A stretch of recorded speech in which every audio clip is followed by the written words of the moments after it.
pena que nosotros no tengamos la altura para... Eso. Por un rato. Qué distintos eran, ¿no? Qué distintos. Aquellos hombres se llevaban muy mal, Mirta. Esos 29 diputados tenían opiniones muy encontradas, posiciones irreconciliables. Y sin embargo, en un momento agacharon todos la cabeza porque había que avanzar. No se puede estar peleando. ¿Eran católicos? Sí, todos. Casi todos. 9 eran... 13 eran sacerdotes. Algunos con conocimientos de Rodríguez, ¿no? Estaba... Fray Cayetano San Pedrino. San Pedrino. Sí, Fray Cayetano Rodríguez. Sí, ¿saben qué decía Fray Cayetano Rodríguez? Porque empezó todo en marzo, ¿no? Y pasaban los días y no se avanzaba. Decía, estamos fernandeando. Por Fernando VII. Sí, le estamos haciendo el juego a Fernando VII. Claro. Porque no estamos tomando las decisiones que corresponden. Dejémonos de fernandear, decía Fray Cayetano. ¿Hubo una adenda después?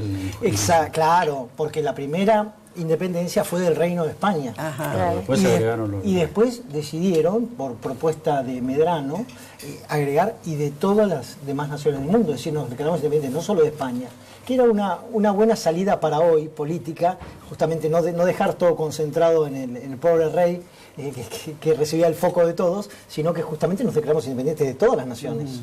Había más naciones colonizadoras por ahí dando vueltas. Pero Belgrano también tenía una idea más monárquica. Belgrano, San Martín, Pueyrredón, Güemes, todos pensaban en la monarquía, Mirta. Pensaban que era la solución. Es decir, no tenían el diario del lunes como nosotros. Claro. Y ellos lo que consideraban era que unas instituciones tan débiles como las que teníamos en aquel tiempo necesitaban de un gobierno un poquito más fuerte que el republicano. Consideraban que el republicano, pero no la monarquía absolutista de los Borbones, de Fernando VII, sino una monarquía, como decía Belgrano, temperada, una monarquía constitucional, parlamentaria, es decir, más otro tipo de monarquía. Pero muchos de los diputados estaban convencidos de que el camino era la monarquía. Sí. Yo estoy buscando, bueno, es imposible acordarse el nombre de los 30 ahí. De los 29 que firmaron, los 33 pero en total. No se van a reír, pero la mayoría de las calles por supuesto de la zona de Palermo son todos. Gastón, Medrano, La Frida, Darragueira, Medrano, Acevedo, Pacheco de Melo, gente que vive ahí que ni sabe de pronto. Claro. Salguero, Cabrera, ¿Tames también? ¿Tames? Sí, Tames también. Tames también. Sí, todas las calles. Pasen revista a los que nos están viendo en la zona de Palermo. Esto para darle un tono un poco... Por supuesto. De humor. Sí, claro. Vamos a hablar un momentito con este joven que ha vivido una tragedia en su vida, Sí, lamentablemente Diego Ferrón, hermano de Damián Ferrón, una de las víctimas del triple crimen de General Rodríguez. ¿Cómo ves la extradición de Iván Pérez Corradi? ¿Vos crees que él colaboró, que es fue el cerebro de la muerte de los tres muchachos? Por lo menos lo que dice hasta ahora la justicia de Mercedes, que es donde tuvimos nosotros el juicio oral por el triple crimen, lo indicaron a él como el autor intelectual. Él estaba en México, ¿no? Él estaba en México. Se dice que estaba en México. Sí, se dice que estaba en México, tenía comunicaciones telefónicas diariamente. ¿Tenía relación con el Chapo él? No se sabe, hay cosas que... Pero sí con un mexicano directo que es Jesús Martínez Espinosa, el que cayó en la quinta de Maswich. Antes de la muerte de mi hermano. Se había alquilado la quinta y tenían una cocina, ¿no? Tenían una y trabajaban con un argentino que se llamaba Tarsia, que también casualmente muere el día que va a declarar. Que ese era un testigo fundamental. Y después viene la muerte de mi hermano, de Forza y de dudosa. Para mí sí. El día que va a declarar le agarró algo al corazón y no declaró. Pérez Corradi tenía miedo que le sacaran el negocio. Sí. O sea, Pérez Corradi fue socio de Sebastián Forza por mucho tiempo. Después se enemistaron y la historia es como que Forza lo convoca a mi hermano y a Vina para tomar el lugar que Tarsi había dejado. Y le hacen como un puente a Pérez Corradi. Entonces Sealeí toma la decisión de eliminarnos del mercado. De un mercado que no era solo de Pérez Corradi, sino que hay muchos importadores de toneladas de efedrina en Argentina. Zacarías, ¿no?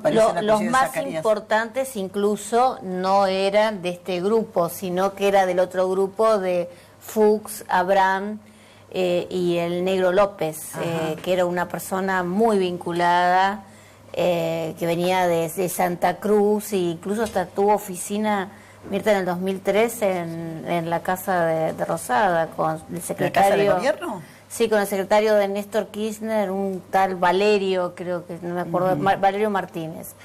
Y ese grupo fue el mayor importador y el que tenía todos los contactos. Había como una guerra dentro del gobierno de dos áreas. Una más vinculada al Cedronar, con Granero, y los hermanos Zacarías, uno de ellos secretario de Granero y el otro secretario de Néstor y de Cristina, y la otra área más vinculada al RENAR, a Lanata, Martín Lanata, en donde aparece ahí Forza y aparece Pérez Corradi.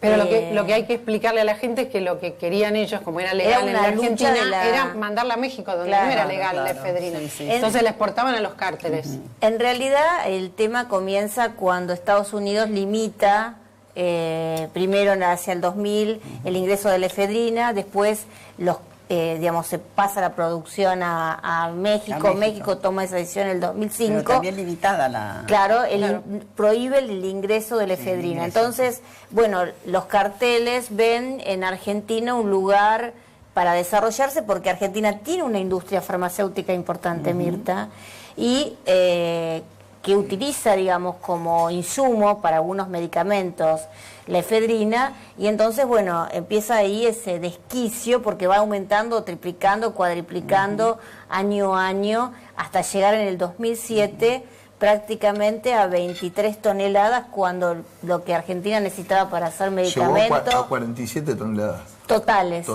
Pero en el año 2007, que es el que más importación tiene, llega a las 22 toneladas, que lo que necesitaba para hacer medicamento era 1,5 toneladas, o sea, fijémonos, y la efedrina se compraba creo que a $100 y se vendría a 10.000, una cosa así. ¿El Cedronar no intervenía ahí?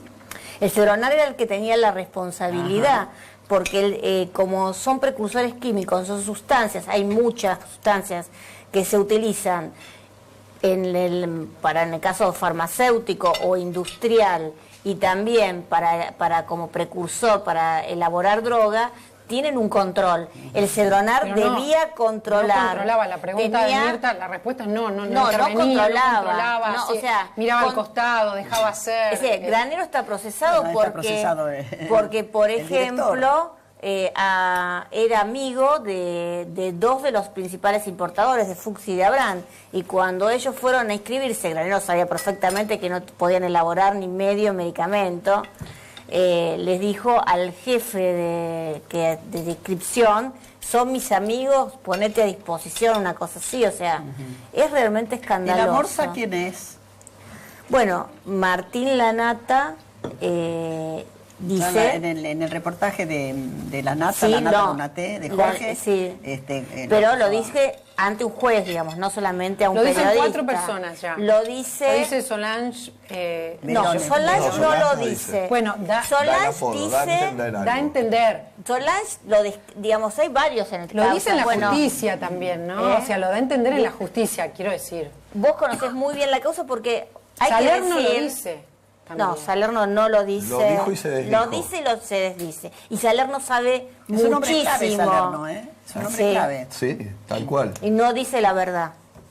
Esconde mucho porque él era parte del negocio también. Claro, exactamente. A ver, contame, Diego, ¿cuándo fue la última vez que lo viste a tu hermano? Lo vi una semana antes. Los sábados siempre jugamos al fútbol y ese sábado él faltó. Casualmente no pude verlo, de no faltar nunca, ese sábado no viene. Y habló con él, sí, vía Nextel, 40 minutos el jueves a la mañana. Eso fue lo último que hablé. ¿Qué te dijo? Hablamos del partido, había jugado Argentino, de Argentina de la mañana, hablamos de la familia. ¿Se tenía que encontrar con alguien en Walmart? Ahí, no, ¿te porque él se iba a encontrar conmigo al mediodía. Ah, sí. Íbamos a ir a un banco, que había un cheque rechazado que Salerno me había dado a mí y yo se lo tenía que devolver, lo había depositado en mi cuenta. Quedamos en eso, después yo le dije, yo no puedo, Dami, él me dijo, yo tampoco, y ahí quedamos. Yo intenté cerca del mediodía, tipo 1:30, comunicarme y ya no pude.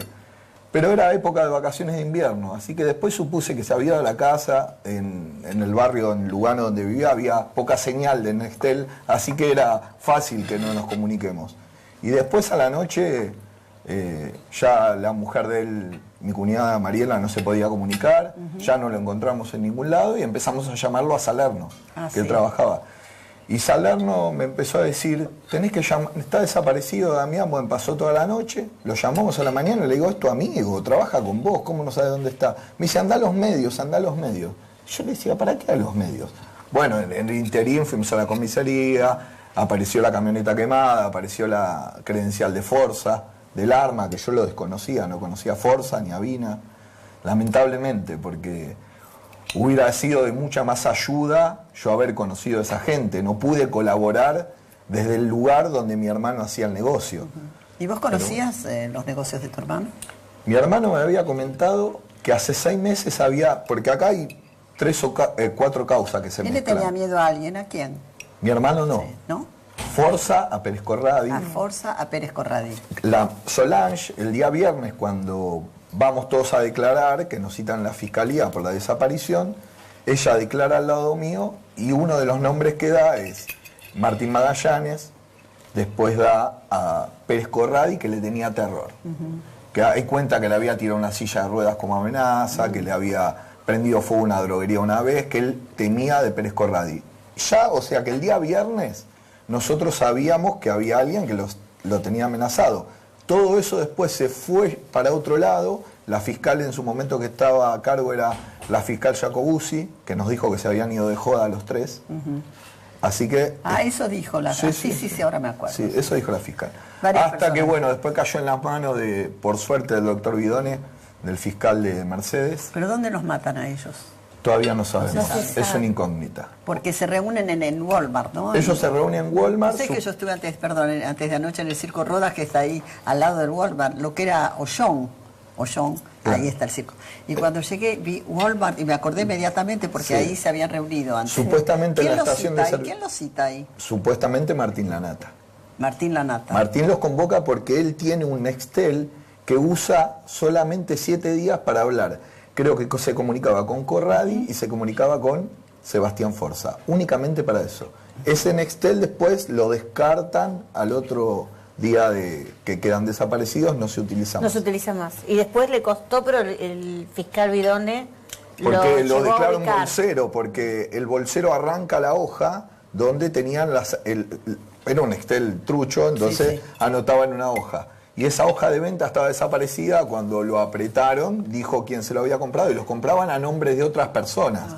Porque en ese momento era difícil tener la titularidad. Entonces había gente que alquilaba el Nextel a su nombre.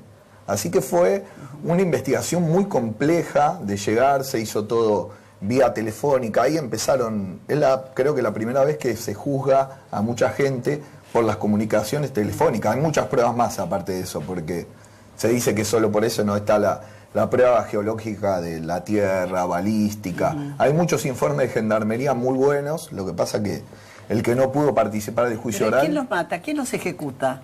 No. Los hermanos Lanata Lanata y Esquilachi no, están indicados como partícipes necesarios.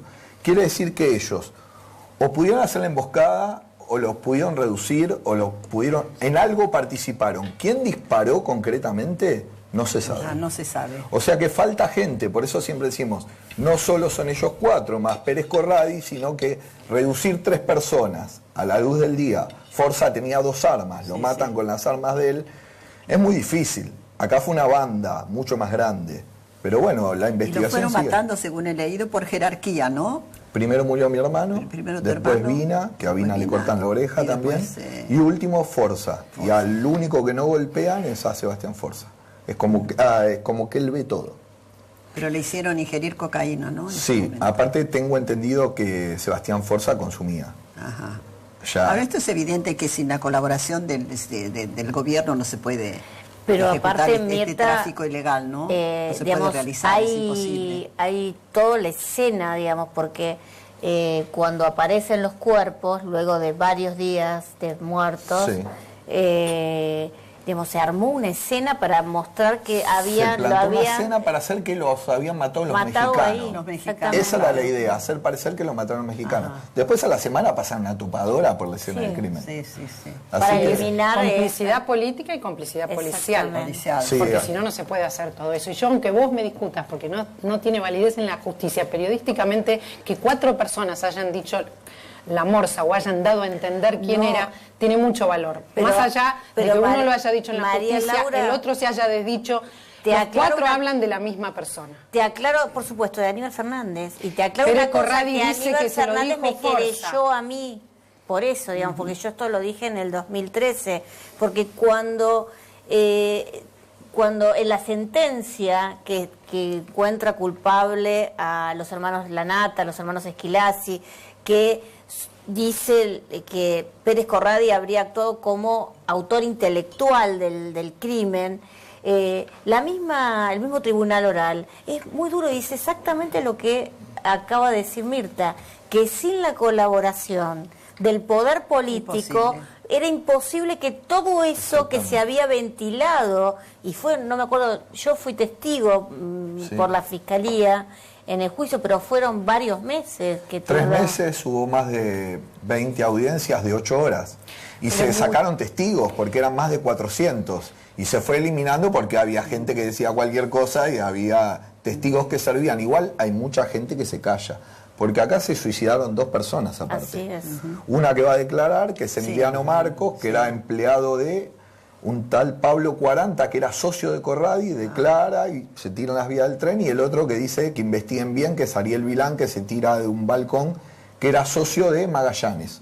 Uno que está en la mafia de los medicamentos y que está involucrado ahora con el crimen de los colombianos. De los colombianos, claro. Sí, se está buscando a Mayo. Porque acá es como que hay... Y lo dejaron escapar, eso es evidente. Patricia Bullrich me dijo el jueves o el viernes que lo van a encontrar y que está en el país. ¿Que lo van a encontrar? ¿Así? Como que que hubo una gran complicidad, pero aparte había también el tema de la mafia de los medicamentos, porque esta gente, Mirta, digamos, hacía todas las actividades ilegales que se le ocurriera, digamos, y en eso también, digamos, ahí trabajaron en paralelo, por eso aparecen todos estos personajes. Magallanes también aparece en la mafia de los medicamentos, vendiendo medicamentos adulterados como Forza, como Néstor Lorenzo, y bueno, Pérez Corradi era el financiador de ambas actividades y es responsable de eso y ojalá diga la verdad, diga lo que sabe, porque sabe mucho, Mirta, de quiénes son los contactos que permitían en la aduana el ingreso y la salida de la efedrina. Claro, hay muchos contactos ahí para que sea posible, del mismo modo si salió como pólvora en el RENAR, ¿no? Sí, claro, eso yo le he aportado alguna prueba a la doctora Servini porque, digamos, en las comunicaciones de Pérez Corradi... No hay que decirle más Servini de Cubría, Servini sola ahora. ¿No es más de Cubría? No. Y bueno, falleció hace unos años el es esposo. viuda, Sí, es viuda. Perdón que le interrumpí. No, le decía a Mirta que yo le he aportado elementos respecto a esto porque eran comunicaciones que Pérez Corradi tenía con el nombre de uno de los importadores que tenía autorización por el Cedronal para importar efedrina y le pide que vea de mandársela como pólvora, porque para él era más fácil sacarla como pólvora que como efedrina. Evidentemente en eso tiene que ver los contactos en el RENAR. Después hay un teléfono que estaba a nombre de Aníbal Fernández con el cual la Nata mantenía muchísimas comunicaciones, que Aníbal Fernández ha explicado que era un teléfono de una flota de teléfonos. La verdad que hay comunicaciones también entre un socio de Magallanes, ¿no? ¿San Cristófaro? Sí, San Cristófaro, socio de... ese teléfono que estaba a nombre de Aníbal Fernández se supone que lo usaba él. Aníbal dijo que Pérez Corradi era una mugre, dijo hoy. No, eso nadie duda, pero la verdad es que a veces de todas esas personas que han sido partícipes de estos hechos, bueno, se encuentran la verdad. Que se hayan instalado en Buenos Aires, ¿no? Tan impunemente. Y había informes de la DEA de hace tiempo, de mucho tiempo atrás, que le decían, Argentina está siendo un país de tránsito. Sí. Están trayendo de China a India para acá para mandarla a México y Estados Unidos. Se lo avisaron y no pasó nada. las segundas líneas de los carteles mexicanos se instalaron en la Argentina, Mirta, a partir de esto, de que como en el 2005 México lo prohíbe, Argentina mira para un costado a pesar de los informes internacionales, porque Aníbal Fernández, que tenía a cargo las fuerzas de seguridad, no hizo absolutamente nada para evitar esto, porque él dice, no, yo hice cuando fue mi equipo el que trabajó, cerramos las droguerías, entre ellas la de Magallanes, la de Forza, una que Forza le había vendido al mexicano, a Tarsia, y a Pérez. Le pagó porque en el medio le dan a Forza para que le dé al mexicano un contenedor de efedrina rebajado, para que el mexicano lo mate. Entonces el mexicano no lo mata y le dice, mira, yo me la voy a importar yo. Entonces Forza le paga con una droguería. Con una droguería que yo se la cerré, Mirta, o sea, no se la pudo entregar al mexicano porque yo se la cerré. Entonces, pretende decir que el trabajo de mi equipo, por el cual a mí me amenazaron, gente de la Federal, y esto está acreditado en la justicia, un custodio,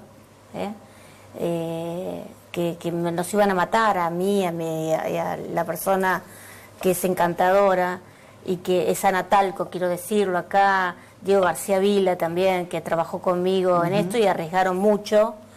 Y ¿los amenazaron de muerte? Por supuesto, Mirta, porque nosotros estamos cerrando las droguerías que utilizaban justamente todos estos delincuentes para vender los medicamentos adulterados, pero también para importar la efedrina. Y que tampoco nosotros los teníamos claro porque nosotros no teníamos el control de la efedrina. Pero además pusieron plata en la campaña Eso le iba a preguntar, de 2007. ¿tu hermano había aportado? No, No, fue campaña? candidato a vicepresidente. ¿Usted estaba al tanto de algunos de esos manejos? No, yo lo que he seguido atentamente de que surgió el tema, sobre todo los fondos de campaña, pues me interesaba que esto se esclareciera. Y he seguido atentamente y lamentablemente la justicia tampoco aceleró el proceso de investigación. Recién ahora, después de imputar a algunos que trabajaron como tesoreros o responsables políticos y director económico financiero, bueno, ha procesado y sobreseído a algunos de los que estaban ahí, así que bueno. ¿El vicepresidente no tiene posibilidad de saber qué se hace con la plata de la campaña? Bueno, eso lo rinde ante... Hay dos jueces, en este caso, que están siguiendo. Lo digo en ese momento, ¿no? En el momento de la campaña, en el momento de los fondos. Nosotros pusimos dentro de nuestro espacio gente de mi confianza. El resto ha sido gente de confianza, no sé si de Cristina Fernández o Néstor Kirchner en su momento. ¿Y averiguaron Cristina, algo su gente? No, lo que hemos seguido de cerca es el tema de la investigación que está realizando la justicia. Y evidentemente hay lavado y hay orígenes espurios de parte de los fondos, no son la totalidad de los fondos. Ahora, no sé si las cifras serán de 800.000 pesos, por lo que yo manejo. Acá se manejan millones. ¿Quién manejaba los fondos?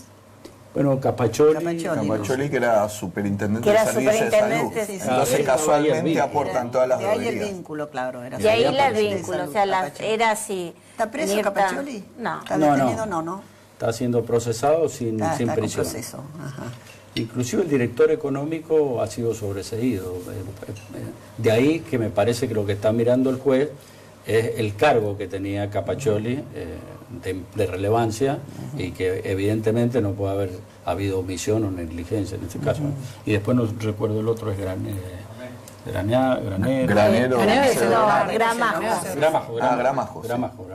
El que fue sobreseído es Hernández.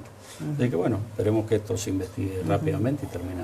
Pero hubo aportantes como Forza, que es uno de los asesinados, Vilán, que se suicida también 200.000 me parece que aportó Forza, ¿no? Vilán después... ¿Y la mujer aportó algo?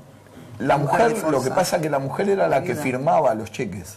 Ella figuraba, creo, como la presidenta de la droguería. Sí. Ella era la presidenta de la droguería.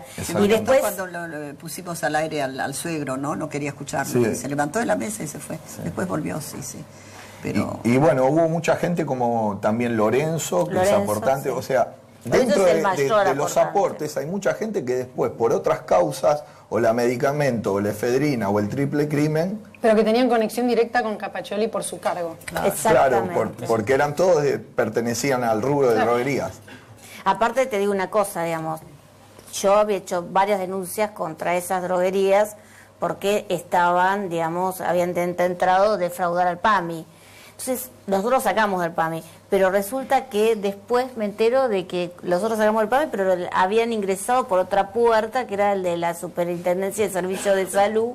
Entonces, había droguerías a las cuales se la mandaban, entre ellas estas que aportaron, para hacer este negocio. Bueno, y la verdad que acá también el testimonio de Gabriel Brito fue muy importante, porque él dijo que él no puso, digamos, él le prestó cheques a Néstor Lorenzo que terminaron en la campaña y sin saberlo, y bueno, que en realidad le dio la plata para los bancarios que entregaban medicamentos para contra el cáncer. Es parte de eso, claro, Néstor Lorenzo. Sanola estuvo preso, ¿no? Exactamente. Sí. Bueno, Néstor Lorenzo también estuvo 3 años preso, igual que Sanola. También. Ahora está la causa elevada a juicio oral. Una persona enferma de cáncer que piensa que está tomando el medicamento que le corresponde. Y Pérez Corradi también está procesado en esa causa, porque él era el financista, digamos. Le compraba los cheques a la bancaria y así tenía como esa financiera. Sebastián Forza lo primero que hace ante un periodista, Cristian Sanz, es denunciar. Él hace una nota con él, le cuenta cómo hacen los medicamentos, porque él quería conseguir una licencia de un medicamento oncológico para tenerla él como representante, y a cambio de eso él iba a contar cómo se hacía todo. El tema más que nada de medicamentos truchos era los troqueles. Hacían el troquelado, que era mucho más fácil, arreglado con médicos y demás, entonces se hacían los troqueles y no existía la medicación. Se falsificaban, Mirta, los troqueles a tal punto, o sea, eso es un asesinato criminal. Se robaban camiones también, o sea, había como una mezcla de robo y se volvían al mercado esos medicamentos. Claro, muchos de esos medicamentos necesitan cadena de frío, que por ahí se perdían, entonces el valor que tenía terapéutico era casi nulo.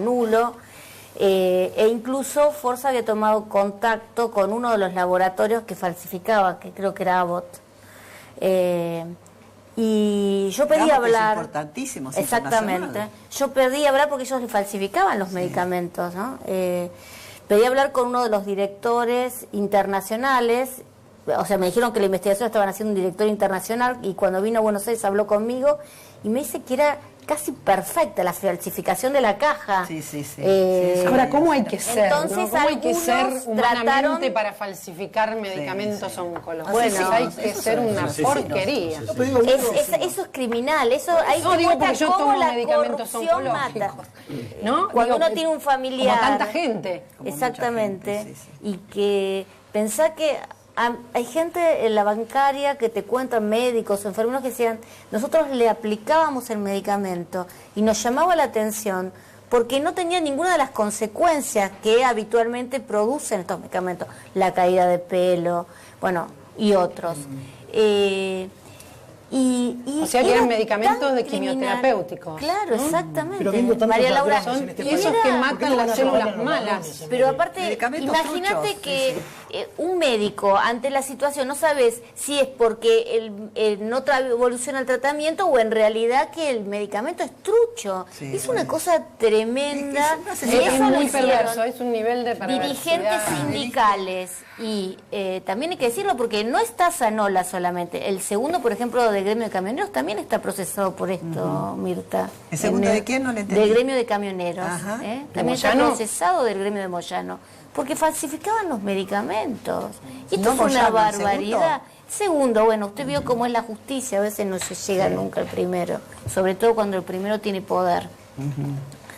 Y la verdad que a mí por eso yo peleé mucho por eso.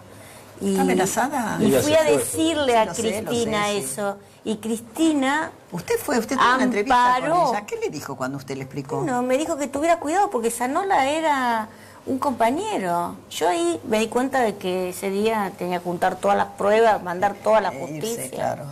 Y por suerte, la verdad que en eso el doctor Yarvi, de que lo vi hace poco en sus mesas el sábado pasado. Había tenido una cuestión personal con una persona muy cercana y creo que investigó mucho y esa causa, la verdad que la profundizó. Pero una presidenta, cuando un miembro de su gobierno le hace una denuncia, porque era una denuncia semejante, tan delicada y tan cruel, debía haber tomado cartas en el asunto inmediatamente, ¿no? Bueno, no lo hizo. No lo hizo. Y solamente lo hizo cuando Sanola estuvo preso. Y una persona que estaba ¿No allí... la conmovía lo que estabas contando? No, evidentemente ¿Cómo era en no. el momento que le contaste? ¿No se conmovió sabiendo que había No se gente que se puede conmovió, morir de María cáncer que Laura. no le están haciendo la quimio? Y yo no podía creerlo. De cáncer, Claro. Yo no podía creerlo, ¿sabes?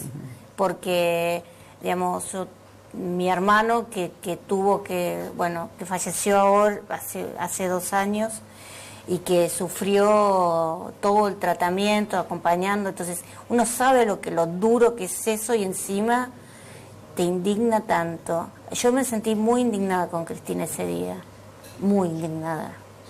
Es para Y indignarse. muy realmente, desilusionada. Sí. ¿Sabes por qué? Porque yo me la imaginaba a Cristina reaccionando de otra forma, diciendo no a este ¿Y hombre. estaba encubriendo a quién? A Zanola. A Zanola. Los medicamentos truchos estaban, los medicamentos Exactamente. oncológicos truchos. Y esto o sea que se ella mostró- supone que a ella no le puede pasar, o a sus hijos, Dios quiera que no le pase. Sí, le digo que Estoy tiene diciendo una simplemente, hermana se enferma. imagina que no le puede pasar. Pero aparte me parece que aunque vos te imagines que no te pasa, María Laura, porque te puede pasar, vos ante una cuestión tan grave como que alguien Eso esté es desde ya, entregándole... eso es de ya, ni hablar de los hombres de la independencia. Quiero decir, cualquiera de nosotros, una persona de bien, inmediatamente piensa en el prójimo. Pero si ella no pensaba, A mí me por lo vino- menos en su familia. Mira, No le creyó, no le ¿sabes creyó. cómo? No sé si me creyó o no tenía ganas de creerme. Evidente. Porque también, digamos, por supuesto, yo era... Julio era un traidor, pero yo era una traidora, ¿no? ¿Y usted, Julio, que estuvo tan cercano al poder, nunca vio nada extraño en todo esto? En su realidad, accionar? después de... Algo que le hiciera sospechar que era... Bueno, después Estaban del cometiendo voto, un delito. Esto claro, es un delito, claro. evidentemente. Sí, Lo La que fue- negligencia es un delito. Es peor que la negligencia Los- nuestra. Cubrimiento. Después del voto, Sí. obviamente uno quedó reducido a su rol en el Senado. Y las denuncias que se realizaban comenzaron a tomar color cuando el periodismo se involucró más, ¿no? Básicamente cuando empezó el programa de Sí, Periodismo sí. para Todos. Sí, Yo sí. creo que fue el puntapié inicial de muchas de las cosas que ahora se están investigando en serio. En lo demás, Y sí, Telenoche, obviamente uno se Telenoche preocupaba también, y lo que Telenoche quería... investiga A también. ver, me preocupó el tema y averigüé el tema de la fundación de Madre de Plaza de Mayo, pero bueno, uno limitado a la función que tenía, ¿no? Bueno, en aquel momento también, cuando fue el tema de los medicamentos, yo recuerdo que hablamos, que fui a verte Sí, al Había bien, denuncias pero antes, sí, sí. Julio. Había Pero no denuncias prosperaba, antes. nada prosperaba. Quizás no eran tan masivas, Claro, pero bueno, había. pero siempre, mira, uno periodistas que cuando está en investigaban. política siempre tenés el rum permanente de las cosas, te digo, porque bueno, es así, pero el cuerpo que tomaron las denuncias, por ejemplo, a ver, yo escuchaba a Cristóbal López, desde Mendoza, supongamos, ¿no? Bueno, como también puedes escuchar a algunos empresarios que lo vinculan al actual presidente. Pero el tema de Lázaro Báez comenzó, ¿Usted lo conocía, creo que el Lázaro 2000. Báez? ¿Lo conoció, No, no Lázaro lo conocí nunca. Ajá. No.